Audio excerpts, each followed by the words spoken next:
Forget gurus. Forget anyone claiming to be an online business expert without going through the challenges of entrepreneurship themselves. The Real Money, Real Business podcast is here to prove the best insights in online business comes from your fellow online business builders. We dig into stories of entrepreneurs selling their business on the Empire Flippers marketplace so that you can learn how they made their business profitable, how they overcame obstacles, and what lessons they learned in their online journey. If you want to take your business and your knowledge to the next level, you've come to the right podcast. Let's get started.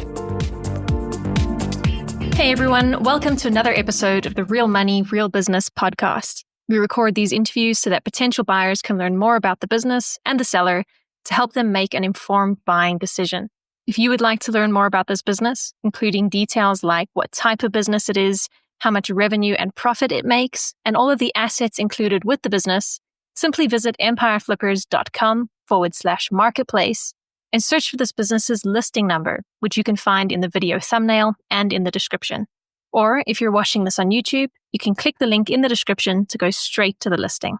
So without further ado, let's get into this interview. First up, let's learn a little bit about you. Can you tell us about your background in building and running online businesses? I don't really have a background in running online businesses. I've just kind of learned everything as I go. It all started with I have a problem, there's no solution, or I don't like parts of the solution, so I create my own solution and sell them. It kind of sounds simple. It is pretty simple, but there's lots of stuff that I've just kind of learned on the go. Yeah, I've been doing it since 2016. The first business did really well, didn't need much managing, so I started the second one. However, now the first business needs a bit more focus again, so I'm kind of selling off the second one to bring my focus back. Why are you selling the business now instead of keeping it and growing it further? So there's two main reasons why I'm selling. Number one is I've very recently had a baby, which is taking up a lot of my time. And number two is I have another e-commerce business, which I started well before the one I'm selling. And recently there's been some much bigger opportunities for it to grow that I think I need to put my time and focus into instead of this one. Can you describe the amount and the type of work that you do on this business to maintain it? I put in bare minimum time and effort to maintain this business. It's normally 10 minutes a day for emails. Maybe once a week, I've put in 20 minutes. No, not even that. Maybe 10 minutes to adjust budgets for Facebook and Google ads. Once a month, I might spend 30 minutes scheduling content for just organic posts on Facebook and Instagram, which is just copy paste the same over and over again, purely so it looks like the pages are active. And other than that, just making sure there's inventory. Again, very, very, very bare minimum. Keep it running because my focus is on my other business and my baby. So if you were to keep this business, what are some of the ways you would try to grow it? I think the lowest hanging fruit at the moment would be to put the products on Amazon. Amazon in the UK, I think, extremely low hanging fruit, which is probably 50% to 100% increase in sales with no effort, just making sure there's inventory there.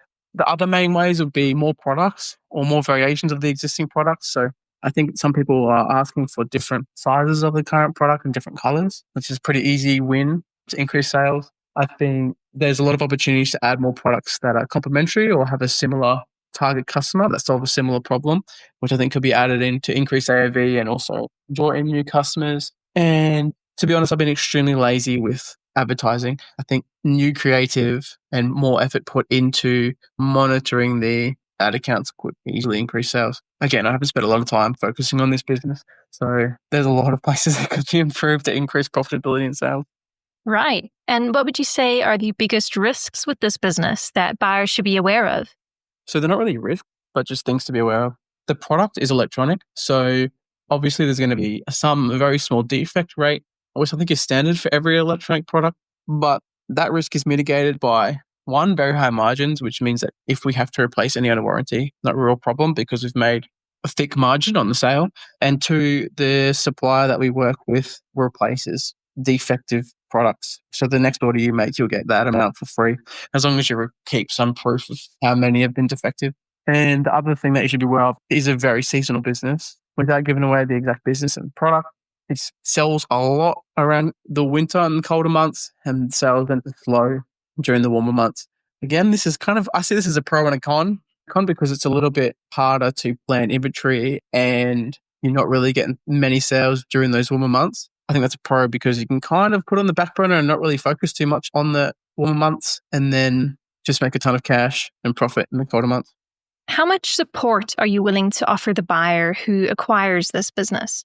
I'm willing to be super available up until the first winter season. I'm really reasonable. I'm not really trying to just hand this business off or dump this business on someone and let them struggle. Like if someone's going to pay for it, I want them to get their value back out of it, which will mean supporting them as needed, answering questions, explaining what or how I've done stuff and where I think they can grow it.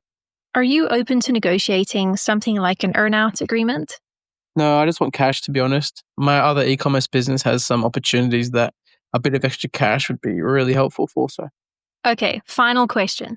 If you had to put yourself in the shoes of a buyer, why is your business a business worth buying?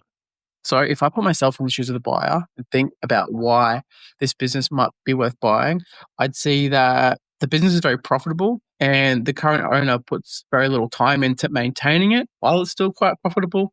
The reasons for selling is not related to the business. It's because the owner has growing family and another business which is doing quite well and requires their attention. I think worst case, I just buy it, let it run, recoup my investment in a few years while putting in very little effort. But more excitingly, I think there's a ton of opportunity for growth, like expanding onto Amazon, which is very easy, adding more products, making better creative because the current owner has been quite lazy, hasn't updated in a long time, more advertising testing, better organic marketing through TikTok and Instagram, again, because the current owner has been quite lazy and focused on other things. I think there's opportunity to expand into the US on Amazon and Shopify. So I think, again, worst case, buy it, let it run, recoup my investment, and then just make cash for however long. But I think there's also a ton of fantastic opportunities for growth. All right, everyone, thanks for listening. To learn more and see if this business is still for sale, head over to empireflippers.com/marketplace and search for this business listing number, which you can find in the video thumbnail and description. Or if you're watching this on YouTube, click the link in the description to go straight to the listing. Once you've unlocked this listing, you'll find everything you need to know about this business. So, thanks for joining us. See you next time.